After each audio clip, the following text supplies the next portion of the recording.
Here's a little challenge for you.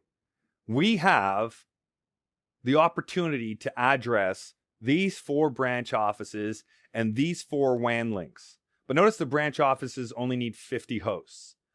Our management team has said you are going to be utilizing this address right here to accomplish your goals.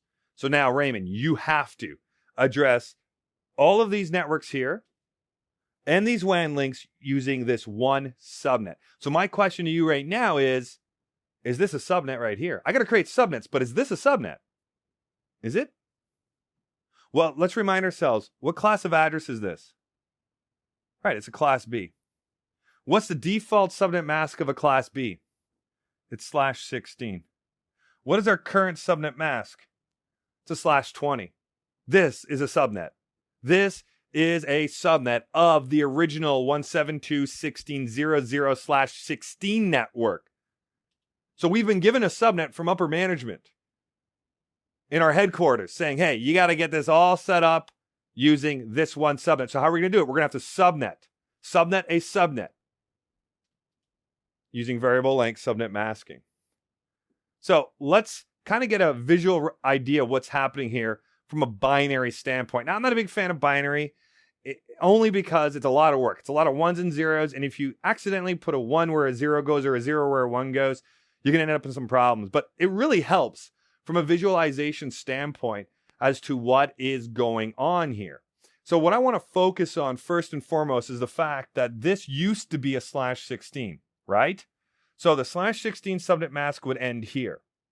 And then what happened? Headquarters did a whole bunch of subnetting, and they gave the new subnet mask a /20 by borrowing 4 bits. So therefore, there's the new subnet mask.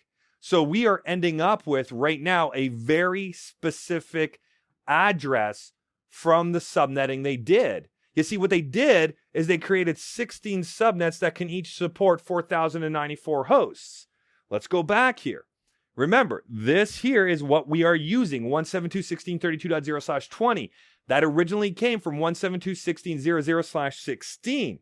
So in order to do that, they would have borrowed 4 bits. 2 to the power of 4 is 16. Left over is 4,094 hosts in each and every single one of these 16 subnets. So they're giving me one and only one of these subnets.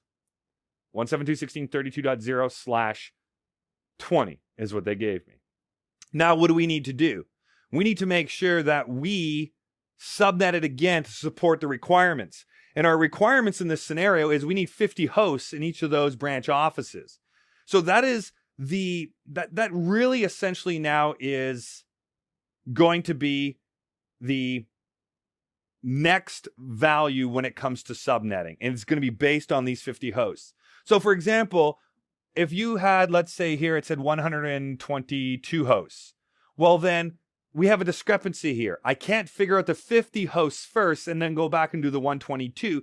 You always have to go from largest to smallest. So if we were doing variable length subnet masking and doing subnetting, a subnet, well, then we'd go with the 122. And then whatever's left over, then we can start figuring out the 50s. And then whatever's left over, we can start figuring out the /30 networks here that only require 2 hosts. So the idea behind our variable length subnet masking is always start off with the bigger networks, and then work your way down from there. So we know that here we're only going to have 4 addresses, 2 of them being usable. So 4 total addresses with 2 being usable. So keep that in mind as we are doing our subnetting here, that we're going to go with the 50s first. And then once we figure those out, then we're going to figure out how we get 2 usable addresses on each of these WAN links. So with that in mind, we need 50. We can start using some of our equations here. How do I get 50 hosts? Well, 2 to the power of what minus 2 is going to have to be greater than or equal to 50. That's what I'm trying to figure out here. So what is the question mark? Well, it's the number of host bits that have to be left over. So 2 to the power of what minus 2 is greater than or equal to 50. So I want to get as close as 50 as possible while being over. So in this case, it's 2 to the power of 6, which is going to equal 64. So I need 6 host bits left over. And you can see that we did that over here. 6 host bits left over. So with 6 host bits left over, we end up with 64 minus 2 being 62 hosts possible in each and every single subnet that we create. So how many subnets can we create in total here? This many subnets in total. There we go. So what is that? That is 2 to the power of 6. Now, wait a second. Why? Why only there? Well, let me draw a line from up here for you. There you go. So I've extended the line now. And the extension of that line, you can sort of see what's happened here. Here's our original 24 bits, or pardon me, here's our original 20 bits from up top. Can I touch those bits right now? No, because those bits have already been utilized to create those 16 different subnets. So I have to work from there. So the difference now is I need to support these number of hosts. So what is left over? That's how many total new subnets I can create. So that ends up being 2 to the power of 6, which is 64 subnets. Just a coincidence how we have 64 subnets created now out of the 172.1632.0/20 network, going down to a slash what now? Going down to a slash what? Well, that's 24, 25, 26. So the new subnet mask is slash 26. That's what we end up with. So by boring those 6 bits, now we have a new subnet mask of slash 26. And so, as you can see, you got to make sure you are aware of the starting positions. We've already used 20, so I cannot touch any of these bits up here. I can only touch the bits after. So starting here, going this way. How many do I need left over for hosts? It's this. Whatever's left over is our subnets. So let's analyze this in a little more detail here. So we can see that we have our original slash 20. Right? Well, no, that wasn't the true original. What was the true original? It was the 172.16.0.0/16. That was then subnetted, remember, into slash 20s. Well, here are all of those slash 20s. Every single one of them. Every single one of them. So you have 172.16.0.0/20, 16.0/20, 32, 48, 64, and this is the one that we have been given. So there it is. So now what do we need to do? We need to support the 50 hosts. Well, how do we get 50 hosts? How do we get 50 hosts? Well, as we said, we want to have 6 host bits left over. So if we have 6 host bits left over, then we end up with 2 to the power of 6 minus 2, which equals 62.